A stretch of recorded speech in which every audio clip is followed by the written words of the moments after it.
Y'all at McDonald's monopolized the red and yellow color scheme, and I'm not sure why. And I get why it can be a little bit dangerous because they're both very stimulating hues. Red to the appetite, yellow to mood, anxiety, etc.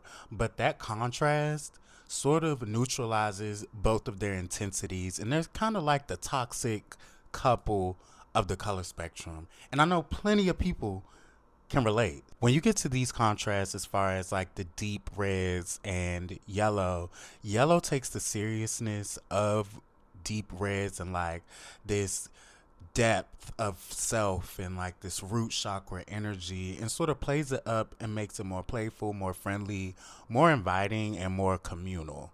So if you have like this color scheme, especially in like your dining area and your living spaces, it'll sort of like, I wouldn't say it will confusify like your guest, but it will have like a combination of effects, whether that's on like mood, uplifting mood and being inviting and welcoming, or stimulating the appetite, or like stimulating good conversation. And when you get to themes like this that sort of block the color, this is where it starts to look more elevated. Here's where you get into like the Caribbean schemes, like the Caribbean color schemes, rather. I'm sorry about that.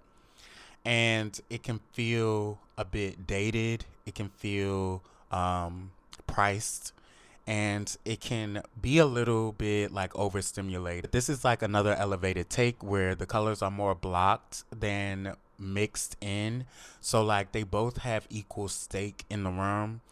And it doesn't necessarily, I would say this feels closer to like a McDonald's aesthetic, but when you think about how the light plays off of like the large yellow walls, and this is not a room I would recommend for anybody. I would recommend nobody paint their walls yellow because it is anxiety inducing.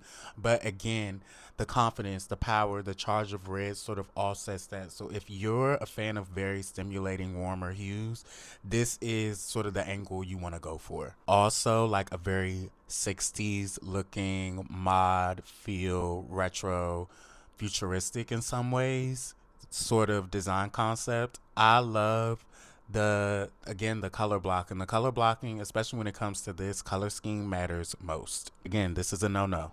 If you would like any help with your color choices in your home, I just started taking clients on my website, the RYP Gallery. So definitely hit me up and give me a follow if color content is your thing. Bye. Say hi to Wilbur.